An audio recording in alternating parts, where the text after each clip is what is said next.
మే 13వ తారీఖున జరిగే ఎన్నికలు భారతదేశ భవిష్యత్తును నిర్ణయించబోతున్నాయి. భారతదేశంలో మూడవసారి నరేంద్ర మోడీ ప్రధానమంత్రి కావాలి అని చెప్పి కలలు కంటున్నాడు.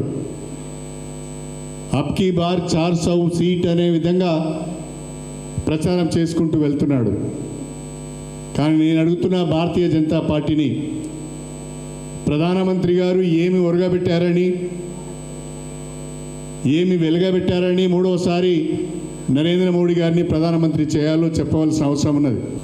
మణిపూర్ రాష్ట్రంలో వందలాది చర్చలను నేలమట్టం చేసి వేలాది మందిని రోడ్ల మీద తీసుకొచ్చి లక్షలాది మందిని నిరసరాయులను చేసి ఆడబిడ్డలను నడి రోడ్డు పైన నగ్నంగా ఊరేగించినందుకు నరేంద్ర మోడీ గారికి బీజేపీకి ఓటేయాలని నేను అడుగుతున్నా. దేనికి నరేంద్ర మోడీ గారికి మళ్ళీ ఓటేయాలి?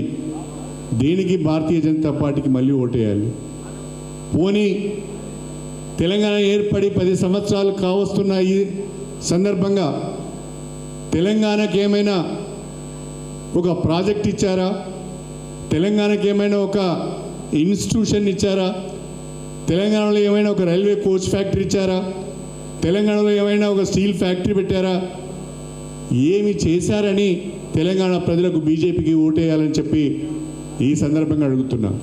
ఏ రాజకీయ పార్టీలైతే, ఏ రాజకీయ పార్టీ నాయకులైతే నరేంద్ర మోడీ గారి మాట వినరో వాళ్ళపైన ఈడీని, సిబిఐని, ఇన్కమ్ ట్యాక్స్ను, కేంద్ర ప్రభుత్వ సంస్థలన్నింటినీ కూడా ఉసిగొల్పి కేసులు పెట్టి లొంగ తీసుకునే ప్రయత్నం చేయడం మనం గమనిస్తున్నాం.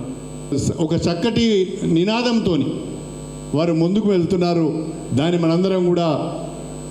మనందరం కూడా అర్థం చేసుకొని రాహుల్ గాంధీ నాయకత్వాన్ని బలపరచాలని చెప్పి నేను మీ అందరికీ సవినయంగా తెలియజేసుకుంటున్నాను. వరంగల్ పట్టణంలో, ప్రత్యేకించి వరంగల్ జిల్లాలో అనేక సమస్యలు ఉన్నాయి. 10 సంవత్సరాల కేంద్ర ప్రభుత్వము వరంగల్కి ఒరగబెట్టింది ఏమీ లేదు, వరంగల్కి చేసింది ఏమీ లేదు. రాబోయే రోజులలో ఇక్కడి నుంచి కాంగ్రెస్ పార్టీ అభ్యర్థిని మనం గెలిపించుకుంటే ప్రశ్నించే గొంతుక పార్లమెంట్లో ఉంటే మన సమస్యలు పరిష్కారం అయ్యే అవకాశం ఉంటుంది అని చెప్పి నేను ఈ సందర్భంగా మీ అందరికీ సవినయంగా తెలియజేసుకుంటున్నాను. డాక్టర్ కడియం కావ్య రాజకీయాలకు కొత్త. మొదటిసారిగా మీ ముందుకు మీ ఆశీర్వాదం కొరకు రావడం జరిగింది. ఆమె పోస్ట్ గ్రాడ్యుయేషన్ చేసింది, ప్రభుత్వ ఉద్యోగం కూడా చేసింది. ఇక్కడే పుట్టింది, ఇక్కడే పెరిగింది, ఇక్కడే ఉద్యోగం చేస్తున్నది. ఉద్యోగానికి రాజీనామా చేసి రాజకీయాలలోకి వచ్చింది.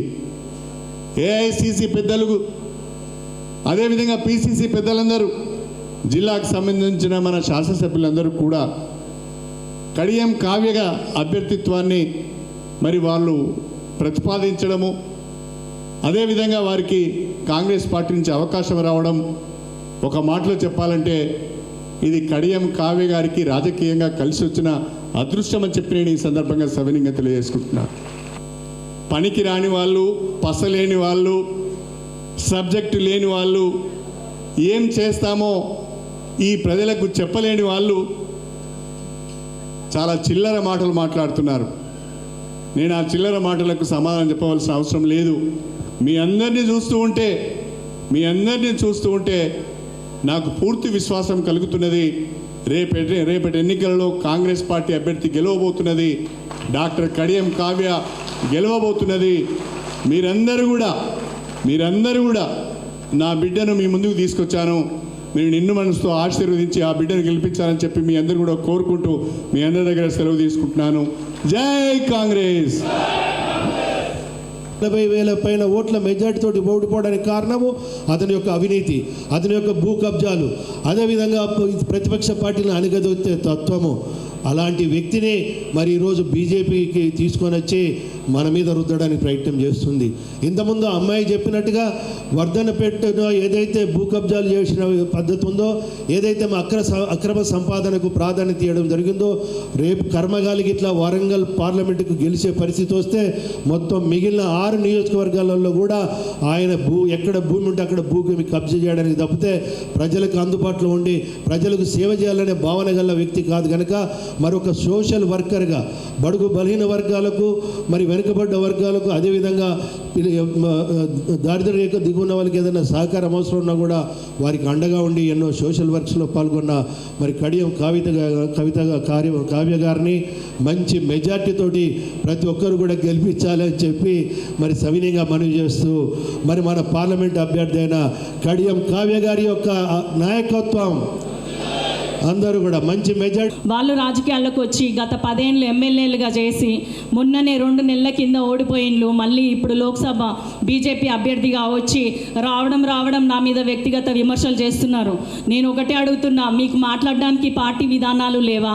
లేదా 10 ఏళ్ళ నుంచి బీజేపీ చేసిన పనులు రాష్ట్ర స్థాయిలో కానీ దేశ స్థాయిలో కానీ ఏం లేవా? మీరు వచ్చి రాగానే కొత్తగా వచ్చిన అమ్మాయి మీద ఇట్లాంటి మాటలు మాట్లాడుతున్నారంటే గత 10 ఏళ్ళ మీ అనుభవం ఏమైనట్టు అని నేను ఆయనను ప్రశ్నిస్తున్నా. ఆరు రమేష్ గారిని నేను ఆయన కిందనే పనిచేసిన, నేను ఇక్కడే పుట్టినా, ఇక్కడే చదువుకున్నా, ఇక్కడే ఆయన వర్ధన్నపేట నియోజకవర్గంలోనే మండల కేంద్రంలో నేను గవర్నమెంట్ ఉద్యోగిగా మొన్ననే రాజీనామా చేసిన.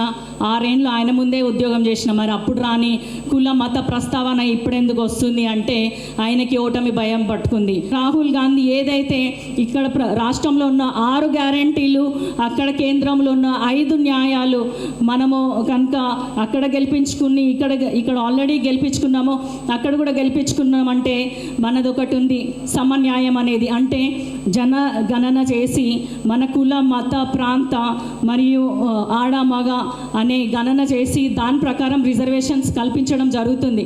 అంటే రాహుల్ గాంధీ ఎంత ఉన్నతంగా ఆలోచిస్తున్నాడో ఈ నరేంద్ర మోడీ ఎట్లా ఆలోచిస్తున్నాడు అనేది మీరు అర్థం చేసుకోవాలి. కేవలము మతాన్ని అడ్డు పెట్టుకొని ముందుకెళ్ళేవాడు ఎవడు బాగుపడాడు.